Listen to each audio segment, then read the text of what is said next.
Vande Mataram, network 10 देख रहे हैं आप और मैं हूं आपके साथ सीमा चौधरी। और मैं हूं आपके साथ दीपिका सिंघल। और यूपी में शाम 5 बजे तक 57.79% मतदान सीमा हो चुका है और ये प्रतिशत लगातार देखिए बढ़ता जा रहा है।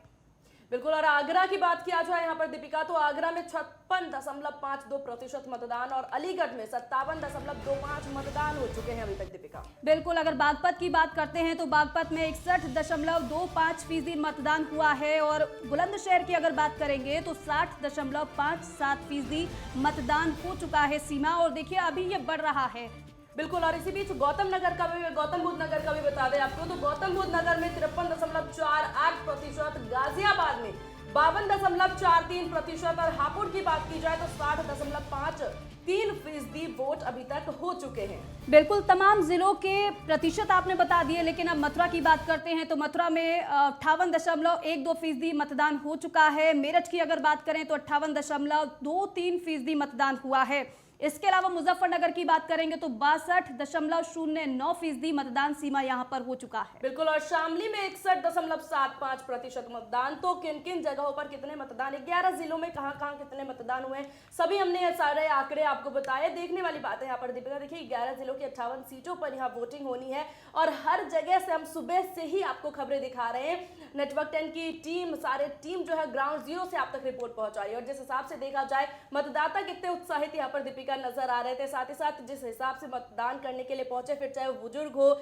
युवा हो, हर कोई अपने मत का प्रयोग करने के लिए, अपने अधिकार का प्रयोग करने के लिए, मतदान करने के लिए उतरे थे। बिल्कुल सीमा, अपने दर्शकों को जो हमने प्रतिशत का आंकड़ा बताया है वो यूपी में शाम 5 बजे तक का वो आंकड़ा है और यहाँ पे मतदान प्रतिशत लगातार बढ़ता हुआ नजर आ रहा है। हालांकि सीमा, इसके लिए देखिए लगातार जागरूकता अभियान भी चलाया गया था चुनाव आयोग की तरफ से, निर्वाचन आयोग की तरफ से, और घर घर जाकर बाकायदा वाहनों को रवाना किया गया था कि आप जाइएगा और निकलिएगा घर से और अपने मतदान का, अपने मताधिकार का प्रयोग करिएगा। और उसका कहीं ना कहीं असर भी देखने को मिला है और यही वजह है कि लगातार जब देख रहे थे कि पिछली बार की अपेक्षा कहीं ना कहीं थोड़ा सा बढ़ा हुआ प्रतिशत नजर आ रहा है, या फिर ये कह सकते हैं कि जो मुहिम चलाई गई थी, जो जागरूकता अभियान चलाया गया था, उसका ही असर है। बिल्कुल दीपिका। और ना केवल देखिए चुनाव आयोग, बल्कि आज सुबह से ही हमने देखा कि सभी दिग्गज नेताओं का ट्विटर पर भी ट्वीट लगातार जारी था कि मतदान जरूर करें। सीएम योगी आदित्यनाथ ने लिखा, पहले मतदान फिर जलपान। राहुल गांधी हो या फिर मायावती हो, हर किसी ने ये चीज जरूर लिखी कि मतदान जरूर करें।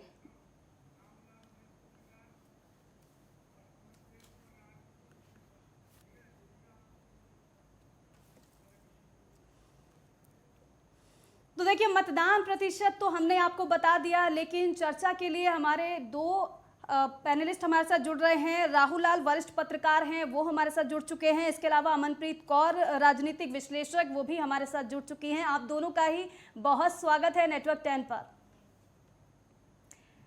राहुल जी, सबसे पहले आपके पास आना चाहूंगी। और देखिए प्रतिशत की हम बात कर रहे हैं, अपने दर्शकों को हमने शाम 5 बजे तक का मतदान प्रतिशत बता दिया है, आप इसे कैसे देख रहे हैं? मतदान प्रतिशत अलग अलग हिस्से में काफी अच्छा दिख रहा है। अगर उत्तर प्रदेश में एक तरह से कम मतदान प्रतिशत की प्रवृत्ति रही है, लेकिन इलेक्शन कमीशन और तमाम जन जागरूकता अभियान के बाद ये प्रतिशत हम लोग को बढ़ा हुआ दिख रहा है। और चूंकि 6 बजे तक अभी 1 घंटा का समय बाकी है और इसमें भी बूथों पे कई जगह पे जो है कि वो अभी भी मैं कई जगह से बूथों पे घूम के आ रहा हूँ अलग अलग हिस्सों में, कम से कम गाजियाबाद और नोएडा के क्षेत्र में, तो वहां पे बूथों पे लंबी लंबी लाइन है जी। देखिए, लेकिन हमें गाजियाबाद और नोएडा को लेके थोड़ा सा हमें दुख भी हो रहा है कि ये एक तरह से इतना शहरी क्षेत्र है। अगर आप मतदान वाले जो पूरे तालिका में स्थिति हम लोग देख रहे हैं कि और अन्य क्षेत्रों में तो ज्यादा मतदान है, यहाँ पे 52-53% का जो है कि मतदान दिख रहा है जी। तो ये बहुत सारे लोगों की जो प्रवृत्ति है यहाँ पे कि वो 5 साल तक तो सरकार का समर्थन करते हैं या विरोध करते हैं, लेकिन कहीं का इलेक्शन के दिन को वो छुट्टी का दिन बना लेता है। अभी भी मैं आपके चैनल के माध्यम से दिल्ली एनसीआर में जो लोग भी गाजियाबाद नोएडा शहर में जो कोई भी देख रहे होंगे, तमाम लोगों से अपील करूंगा कि आखिरी समय में भी जाके अगर आपने दिन भर में मतदान नहीं किया तो मतदान जरूर कर दीजिए। ये आपका बिल्कुल एक संवैधानिक कर्तव्य है, आपको इसका जरूर पालन करना चाहिए। लेकिन फिर भी इलेक्शन कमीशन और तमाम नेताओं ने जिस तरह से दिन भर मतगणना करने के लिए लोगों से आग्रह किया, माननीय प्रधानमंत्री जी ने भी सुबह सुबह ही कहा कि पहले जलपान फिर पहले मतदान फिर जलपान, तो एक तरह से उसका प्रभाव हम लोगों को मतदान प्रतिशत के मामले में हम लोग वो प्रभाव हम लोग देख भी पा रहे हैं। चलिए बिल्कुल राहुल जी, जिस तरीके से आपने बताया कि जागरूकता लोगों में देखा जा रहा है और मतदान प्रथम है। चलिए अब अमनप्रीत जी आपकी ओर रुख करेंगे। अमनप्रीत जी, इस लोकतंत्र के महापर्व को आप कैसे देख रही हैं? देखिए, जैसे राहुल लाल जी ने कहा कि आज सबको बाहर निकलना चाहिए, मेरा भी यही अपील है लोगों से कि आज के दिन आप राजा हो। लोकतंत्र में जो वोटर है वो राजा होता है उस दिन जिस दिन इलेक्शन होता है। आज बहुत सारे लोगों की किस्मत जो है आपकी मुट्ठी में है, तो आप जाइए और वोट करिए और आप चुनिए जिसको चुनना है। मेरी तो यही अपील रहेगी कि आप सब जाति-पाति से, सब धर्म से ऊपर उठ के आप ये सोचिए कि आपके लिए किस पार्टी। बिल्कुल मैम, बिल्कुल सही कह रहे हैं। और देखिए नेटवर्क 10 भी सुबह से ये मुहिम चला रहा है, मेरा वोट मेरा अधिकार, और सेल्फी भी जो दर्शक भेज रहे हैं अपनी टीवी स्क्रीन पर हम दिखा भी रहे हैं। राहुल जी, क्योंकि देखिए इस बार चुनाव कराना कोई आसान बात नहीं है। आप देखेंगे तो कोरोना काल में कितनी ज़्यादा परेशानी हुई थी और इसलिए कई गुना ज़्यादा चुनौतीपूर्ण था इस बार मतदान कराना। और इसीलिए देखिए चुनाव आयोग की तरफ से जब तैयारियां की जा रही थी तो उससे पहले ही उत्तर प्रदेश में डेरा डाला था चुनाव आयोग ने और ऐसे में तमाम इंतजामों को परखा था। उसके बाद ये तय किया गया कि हाँ 7 चरणों में मतदान कराए जाएंगे। कितना चुनौतीपूर्ण आप देख रहे हैं इसको, कितना चुनौतीपूर्ण ये रहा है और ऐसे में मतदान हो रहा है। इसमें कहीं कोई शक नहीं है कि इस कोरोना काल में चुनाव कराना काफी कठिन चीज था। हम लोगों ने देखा कि निर्वाचन आयोग को चुनाव प्रचार से ही काफी सावधानी बरतनी पड़ी थी। उन्होंने शुरुआत से ही हम लोगों ने देखा कि चुनाव की घोषणा के बाद से उन्होंने बड़ी रैलियों की अनुमति नहीं दी, क्योंकि हम लोग देखिए पश्चिम बंगाल में इस चीजों को देख चुके थे कि उसमें चुनाव आयोग ने काफी कुछ सीखा है इस दरमियान में। और यहाँ पे अलग अलग जगहों पे बूथों पे वोटरों की संख्या घटाई गई, बूथों की संख्या काफी ज्यादा बढ़ाई गई। तो ये तमाम बड़े कदम थे। और देखिए हम लोगों को ये नहीं भूलना चाहिए कि उत्तर प्रदेश एक तरह से भारत का सबसे ज्यादा जनसंख्या वाला जगह है ये, जहाँ पे 25-26 करोड़ की आबादी है यहाँ पे। और वैसे जगह पे कोरोना काल में चुनाव कराना, जिसमें कि एक तरह से सोशल डिस्टेंसिंग कोरोना से संबंधित सभी को प्रोटोकॉल का पालन हो, और उन प्रोटोकॉल का पालन कराते हुए ये इलेक्शन हो रहे हैं, तो ये इसके लिए चुनाव आयोग बड़े ही धन्यवाद का पात्र है कि इन तमाम चुनौतियों के बीच में उन्होंने काफी सहज व्यवस्थाएं लोगों को उपलब्ध कराई। बिल्कुल, और जिस तरह से देखा जाए शुरू से ही राहुल लाल जी, हमने देखा चुनाव आयोग बहुत ज्यादा जागरूक रहा है, चुनाव आयोग हर किसी को अलर्ट भी करता रहा है। इस बीच अमनप्रीत जी, महिलाओं की बहुत अहम भूमिका देखी गई है इस चुनाव में। उत्तर प्रदेश का चुनाव में महिलाओं को लेकर के काफी ज्यादा कोशिशें की गई, उनके लिए बहुत सारी चीजें उपलब्ध भी कराई गई ताकि महिलाएं जरूर जाए और वोट जरूर करें, फिर चाहे वो पिंक बूथ हो या फिर अन्य सुविधा हो। इसको किस प्रकार से देख रही हैं आप? देखिए, प्रियंका गांधी ने जो नारा दिया है लड़की हूं लड़ सकती हूं, इसने सभी महिलाओं में दम भरा है। चाहे वो कांग्रेस को वोट करने वाली थी या नहीं, पर उनमें एक उत्साह जागा है, उनमें एक मन में किया है कि वो बाहर निकले और वो डिसाइड करें कि किसको वोट देनी है और किसको जिताना है। तो ये महिलाएं जो है हमारे देश की, देखिए 50% आबादी है। आज तक ऐसा हुआ नहीं है कि महिलाओं को बिल्कुल, और देखिए ना केवल अमनप्रीत हर पार्टी अवॉइड करती है कि उनको जी बिल्कुल, जिस तरीके से आप कह रही हैं पार्टीज की बात की बात है, लेकिन इस वक्त अगर सुविधाओं की बात यहाँ पर की जाए, क्योंकि चुनाव आयोग द्वारा एक नई पहल यहाँ पर देखने को मिली, पिंक बूथ की पहल, सेल्फी पॉइंट बनाए गए इस बार, उससे काफी ज्यादा आकर्षित ये पॉइंट बनाए, केंद्र बनाए गए, जिससे क्यों नहीं लगता कि महिलाएं ज्यादा आकर्षित हुई हैं इन सारी चीजों से? क्योंकि उनको लगता है कि महिलाएं इस क्षेत्र में पीछे रह जाती हैं। उनको कहीं ना कहीं ऐसा लगता है कि वो जैसे ताल्लुक तो उनको होता है कि किया जाता है कि उनको इतनी आजादी नहीं होती, तो उनको अट्रैक्टिव करने के लिए उनको पिंक बूथ बनाए गए हैं और उनको सेल्फी पॉइंट जो बनाए गए हैं। क्योंकि आज हर लोग जो है देखिए प्रचार और प्रसार में आपको पता है जो एंटरटेनमेंट करते हैं लोगों का, उनकी तरफ लोग आकर्षित होते हैं। तो हर एक पार्टी अपनी तरफ लोगों को आकर्षित करनी चाहती है, महिलाओं को भी आकर्षित करना चाहती है, चाहे वो उनको चोन मैनिफेस्टो हो उसमें वादे किए हों महिलाओं के लिए।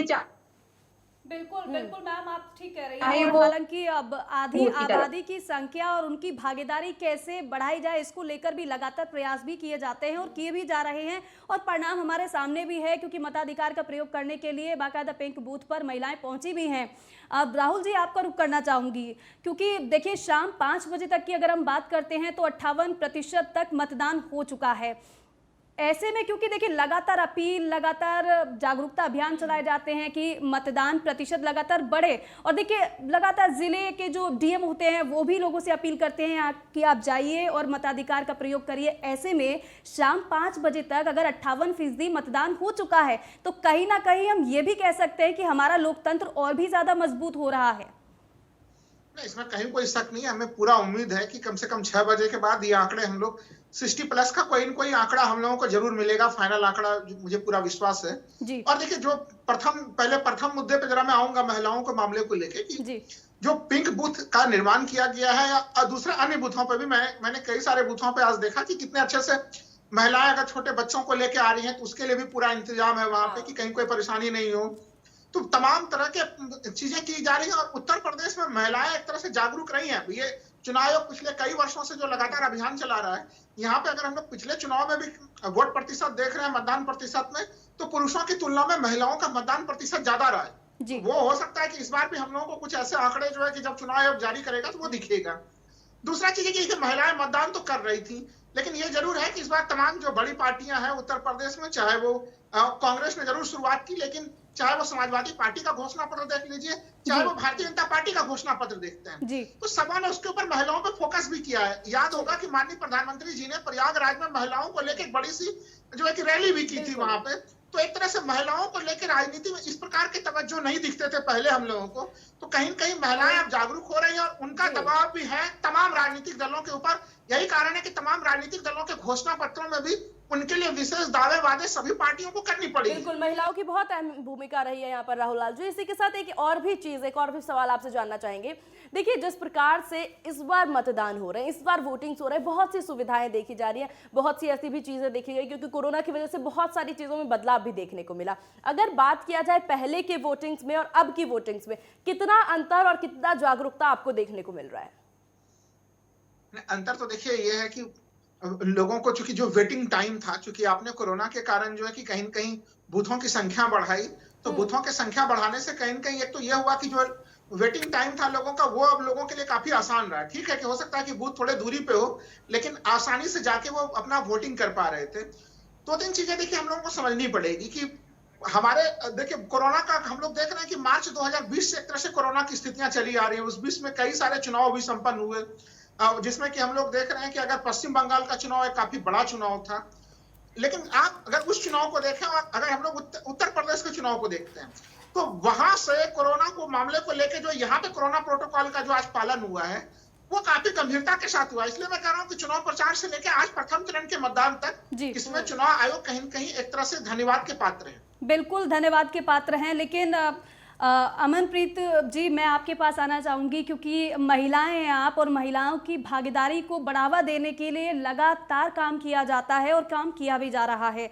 लेकिन ऐसे में क्योंकि 58% मतदान हुआ है, एक बात और मैं आपसे डिस्कस करना चाहूँगी, क्योंकि हम देखते थे पहले कि मतदान के लिए, मताधिकार का प्रयोग करने के लिए अगर आधी आबादी महिलाओं की ही बात कर ले तो घर से बाहर नहीं निकलती थी। कहीं ना कहीं एक भय रहता था उनके मन में, उस भय की वजह से मताधिकार का प्रयोग करने वो नहीं जाती थी। लेकिन इस बार आप देखेंगे कि पिंक बूथ अलग से बनाए गए हैं, डर का माहौल नहीं देखने को मिला है, तो कहीं ना कहीं सरकार की इसमें बड़ी भूमिका रही है। यही वजह है कि डर उनके मन से निकला है और बूथ तक पहुंची हैं और मताधिकार का प्रयोग कर रही हैं। देखिए, पहले तो जो योगी सरकार है वो उन्होंने वादा किया है कि उन्होंने जो देश अपने यूपी में से जो डर था लोगों के अंदर कि बाहर निकलेंगे, लेट बाहर निकलेंगे, महिलाएं बाहर निकलेंगी तो उनको खतरा है, उनके लिए नहीं निकलना चाहिए, तो ये चीजें, ये डर जो है उन्होंने लॉ एंड ऑर्डर को कंट्रोल करके, ये योगी जी का कहना है कि उन्होंने लॉ एंड ऑर्डर को कंट्रोल किया है और आज महिलाएं यूपी में सुरक्षित हैं। शायद यही कारण है कि महिलाएं आज, और उसका एक कारण ये भी है कि इस बार महिलाएं कैंडिडेट भी बहुत ज्यादा हैं। चाहे वो कांग्रेस हो, उन्होंने 40% कर दिया रिजर्वेशन, चाहे वो सपा हो और चाहे वो भाजपा हो। जैसे भाजपा ने अनुप्रिया पटेल को लिया है, उनके साथ ही सपा वालों ने भी बहुत सारी 1-2 यंगस्टर को लिया है, अनुप्रिया पटेल की मदर को भी लिया है। तो ऐसे बहुत सारी महिलाएं कैंडिडेट हैं, और जब महिलाएं कैंडिडेट अपने प्रचार के लिए जाती हैं डोर टू डोर, जैसे आपको पता है इस बार रैली बंद थी, बहुत बड़े मुजाहरे बंद थे, तो डोर टू डोर लोग गए हैं। जब महिलाएं खुद अपने लिए वोट मांगने के लिए महिलाओं, चलिए जी, देखिए चर्चा महिलाओं पे हो रही है। जी बिल्कुल अमनप्रीत जी, चर्चा महिलाओं पे हो रही है, करता है महिलाओं को आने के लिए। बिल्कुल, आपने जैसा जिक्र किया महिलाओं को लेकर के बहुत ज्यादा यहाँ पर देखिए माहौल को भी देख के बात किया जाए, या फिर अगर पहले की भी बात किया जाए, राहुल आनंद जी आपके पास आना चाहूंगी कि यहाँ पर महिलाओं की जिस भूमिका की हम बात यहाँ पर कर रहे हैं, ये भूमिका पहले के मुकाबले अब ज्यादा देखने को मिल रही है। क्या महिला पहले जागरूक नहीं थी, यही मुख्य वजह है, या फिर कुछ और भी मुख्य वजह माने जा सकते हैं यहाँ पे? इसके कई 3-4 वजह मैं बताऊंगा। क्योंकि देखिए, अगर आप वोट प्रतिशत देखेंगे तो देखिए 14, 17 और 19 3 चुनाव ऐसे हैं जिसमें कि बीजेपी एक तरह से कहीं न कहीं यहाँ पे उत्तर प्रदेश के चुनाव में काफी क्लीन स्वीप की स्थिति में हम लोगों को नजर आई। और उन चुनाव में अगर आप महिलाओं का वोट प्रतिशत 14, 17 इन सबों में भी देखेंगे तो वो अच्छा खासा मत प्रतिशत रहा है। तो पहले अगर हम लोग याद करते हैं कि बहुत पहले, यानी कि इसमें चुनाव आयोग की भूमिका काफी बड़ी रही है कि वो उत्तर प्रदेश में कहीं कहीं लंबे समय से जो चुनाव हो रहे हैं, अब चुनाव में हिंसा का स्थान आज ही अगर हम लोग देखें प्रथम चरण में तो छिटपुट जो है कि उस प्रकार के कुछ वारदातें, लड़ाई वगैरह की कुछ आई।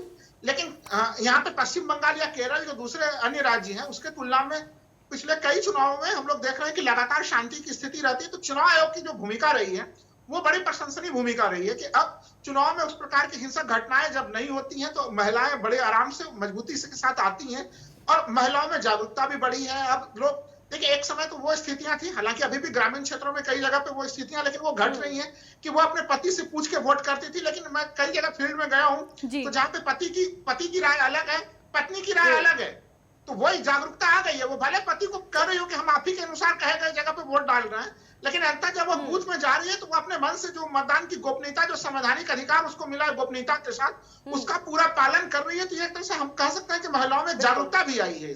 आपने यहाँ पर देखिए राहुल आनंद जी, आपने अभी एक चीज बोली कि यहाँ पर महिलाओं में जागरूकता है, आपने ग्रामीण का भी जिक्र किया, ग्रामीण क्षेत्रों की बात यहाँ पर की। अब यहाँ पर एक ये भी चीज आती है कि शहरी क्षेत्रों में और ग्रामीण क्षेत्रों में यहाँ पर दोनों में बहुत असर देखने को हमेशा से मिलता है। हमेशा से देखने को मिलता है कि शहरी क्षेत्रों में लोग जो मतदाता होते हैं वो ज्यादा जागरूक होते हैं, लेकिन ग्रामीण क्षेत्रों में उतनी जागरूकता नहीं देखी जाती। इस बार उसमें कुछ बदलाव देखने को मिला हो मनप्रीत जी?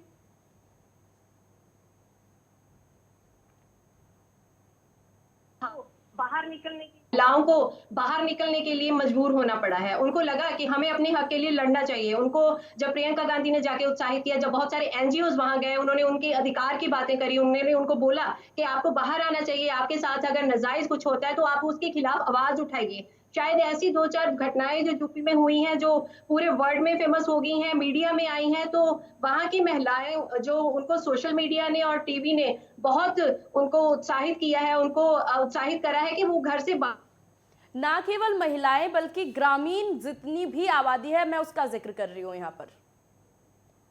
जी ग्रामीण इलाके जो है उनके ऊपर सब बिल्कुल जो ग्रामीण इलाका है उनके ऊपर सबसे बड़ा इफेक्ट जो पड़ा है वो मुझे ऐसा लगता है कि किसान आंदोलन का पड़ा है। क्योंकि जो किसान आंदोलन साल भर दिल्ली के बॉर्डर्स पे जो किसान डटे रहे हैं, उसमें जो गाजीपुर बॉर्डर थे वो ज्यादातर किसान जो थे पश्चिमी यूपी के थे, और उनको वैसे चाहे उनके घरों में टीवी है, चाहे वो सोशल मीडिया पे एक्टिव है या नहीं है, पर क्योंकि जो किसान पार्टिसिपेट करने के लिए दिल्ली बॉर्डर पे आए, तो वहां पे उन्होंने अपने लिए देखा कि अपने अधिकारों के लिए कैसे लड़ना चाहिए, कैसे अपनी आवाज को बुलंद करना चाहिए। तो मुझे लगता है जो किसान आंदोलन हुआ है उसने जो यूपी के, खास करके पश्चिमी यूपी की मैं बात करूंगी, वहां के जो किसान लोग हैं, वहां के जो गरीब लोग हैं, वहां के जो गाँव के लोग हैं, उनको बाहर निकलने के लिए मजबूर करा है। और आज वो समझ गए हैं कि अपने हकों के लिए, अपने अधिकारों के लिए कैसे लड़ा जाता है, और शायद यही कारण है कि आज वो हुमा। बिल्कुल अमन जी, आप सही कह रहे हैं। लेकिन राहुल जी, आपके पास भी आना चाहूंगी मैं, क्योंकि देखिए लगातार हम जिक्र कर रहे हैं, देखिए हर तरीके से एक कोशिश की जा रही है कि कैसे भी एक मताधिकार, अपने मत का प्रयोग करने के लिए बाहर निकले और बूथ तक पहुंचे। ऐसे में पिंक बूथ भी बनाए गए हैं, सेल्फी पॉइंट्स भी बनाए गए हैं, कहीं बूथ केंद्र को गुब्बारों से सजाया गया है, लगातार पहल की जा रही है। और मुझे लगता है कि इसी का नतीजा है कि कहीं ना कहीं ये चीज़ें आकर्षित भी लोगों को कर रहे हैं, और इसलिए मताधिकार का प्रयोग करने के लिए वो लोग आगे निकल रहे हैं, आगे बढ़ रहे हैं। ऐसी कोशिशें ज़्यादा करनी चाहिए जिससे और भी ज़्यादा मतदान प्रतिशत बढ़े। देखिए, इसमें चूंकि सेल्फी पॉइंट पर भी हम लोगों ने चर्चा नहीं की है। देखिए, आज की जो युवा पीढ़ी है इस समय, वो बिल्कुल जो है कि सोशल मीडिया पे काफी आकर्षण का केंद्र रहा है सेल्फी पॉइंट। हाँ, मैंने पूरा वही तो देखे, आप सोशल मीडिया देखिए, हर तरफ जो है कि मैंने भी वोट का अधिकार प्रयोग किया, हर कोई जो है लगातार जो है कि वो लोग अपने जो है कि लोकतंत्र में उन्होंने भाग लिया है, उस निशान को वो दिखाता है गर्वपूर्वक, और सेल्फी खिंचा रहे हैं। और ऐसे स्थिति में चुनाव आयोग ने तमाम जगह पे जो है कि सेल्फी पॉइंट बनाने का भी प्रयास किया है, जिससे वो और आकर्षित हो। तो सोशल मीडिया में जब सुबह सुबह युवक जो है कि कुछ लोग वोट करके आ गए तो बाकियों के लिए वो प्रेरणा स्रोत बने। बिल्कुल। तो इस तरह से उनको देख के फिर बाकी लोग भी आए। तमाम टीवी चैनल पे, आपके टीवी चैनल पे भी और दूसरे चैनलों पे भी एक तरह से लगातार उनको प्रोत्साहित करने वाले उन सेल्फीज को टीवी चैनलों ने भी अपने स्क्रीन पे जगह दिया। तो मीडिया ने भी एक तरह से लोगों को प्रोत्साहित करने में बड़ी भूमिका निभाई है। बिल्कुल तो एक राहुल जी, तरह और से जिस तरीके से ये है कि कोशिशें की जा रही हैं और लगातार ऐसी ही कोशिशें, जैसे जमाना बदलता है समय समय पर, वैसे ही देखिए जैसी जो व्यवस्था की जाती थी वो व्यवस्थाएं भी अब बदलती हुई नजर आ रही हैं। बिल्कुल, देखिए आपको बदले हुए परिस्थितियों के अनुसार आपको कदमताल करना होता है। और चुनाव आयोग देखिए, सोचिए 1952 में देश में प्रथम आम चुनाव हुए थे और उसमें तो लोकसभा और विधानसभा सब चुनाव एक साथ होते थे। 1967 के बाद एक तरह से ऐसी स्थिति बनी कि भाई लोकसभा और विधानसभाओं के चुनाव अलग अलग होने शुरू हो गए।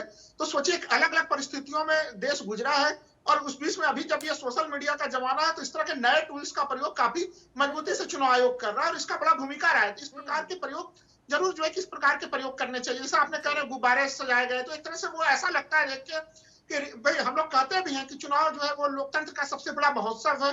तो बिल्कुल वो महोत्सव महसूस भी होता है, आंखों से देख के वो अनुभव भी होता है इस तरह की चीजों को देख के। बिल्कुल। और यहाँ पे देखिए राहुल जी, आपने सोशल मीडिया का जिक्र किया है। सोशल मीडिया बहुत अहम भूमिका हमेशा से निभाते आया है। अमनप्रीत जी, में ऐसे पे रुक करेंगे। अमनप्रीत जी, क्या लगता है आपको, सोशल मीडिया जिस हिसाब से दौर बदलता जा रहा है, पहले के समय पे ऐसा होता था कि हम मतदान दे देते थे लेकिन हमारे आसपास वाले लोगों को हम जागरूक सिर्फ उतना ही दूर तक कर सकते थे। जब से सोशल मीडिया आई है हमारे जीवन शैली में, तब से बहुत से बदलाव यहाँ देखने को मिले। ऐसे में मतदान के समय में भी और चुनाव के समय में जो बदलाव देखने को मिल रहा है, ये बदलाव कितना सही आपको लग रहा है? देखिए सीमा जी, इस बार तो दिखाया नहीं, क्योंकि आपको पता है रैलीज भी बंद थी, मुजाहरे भी नहीं हो रहे थे। तो वोट मांगने का एक जरिया था, या तो सोशल मीडिया पे आप लोगों को अट्रैक्ट करो या फिर आप मीडिया के थ्रू लोगों की तरफ जाओ। और मीडिया, क्योंकि देखिए प्रचार और प्रसार में बहुत खर्चा होता है, ये तो हम मानते हैं। और ये जो खर्चा होता है ये बहुत बड़ी अगर पॉलिटिकल पार्टी है तो वो कर पाती है, अगर नहीं है तो सोशल मीडिया तो हर एक बंदा यूज करता है। आजकल जो वोटर है वो भी सोशल मीडिया पे एक्टिव है, जो उम्मीदवार है वो भी सोशल मीडिया पे एक्टिव है। तो सोशल मीडिया ने बहुत बड़ा रोल अदा किया है इस बार के। बिल्कुल बिल्कुल अमनप्रीत जी, और देखिए सोशल मीडिया का जिक्र हम कर रहे हैं, लोग एक दूसरे की तरफ देख के, जी बिल्कुल सोशल मीडिया का जिक्र हम कर रहे हैं। और वाकई में देखिए इस बार कोरोना की वजह से प्रचार भी सोशल मीडिया के माध्यम से हुआ है। और ऐसे में देखिए चुनाव आयोग के लिए भी बड़ी चुनौती थी कि कहीं इकट्ठा ना लोग हो जाएं। और समय समय पर देखिए पहली बार में फिर थोड़ी सी अनुमति दी गई, फिर दूसरी बार में जब आदेश दिया गया फिर थोड़ी सी संख्या को बढ़ाया गया, लेकिन पूरे माहौल को भांपा गया, व्यवस्थाओं को देखा गया, उसके बाद परमिशन दी गई। कहीं ना कहीं यहाँ पर चुनौती भरे इस माहौल को पूरी तरीके से व्यवस्थाओं को चुनाव आयोग ने बहुत बेहतरीन तरीके से उभारा है और बेहतरीन तरीके से निभाया भी है। और वो देखने को मिला है कि प्रचार भी हुआ सोशल मीडिया के माध्यम से, हर एक जन तक दलों ने अपनी बात पहुंचाई है सोशल मीडिया के माध्यम से।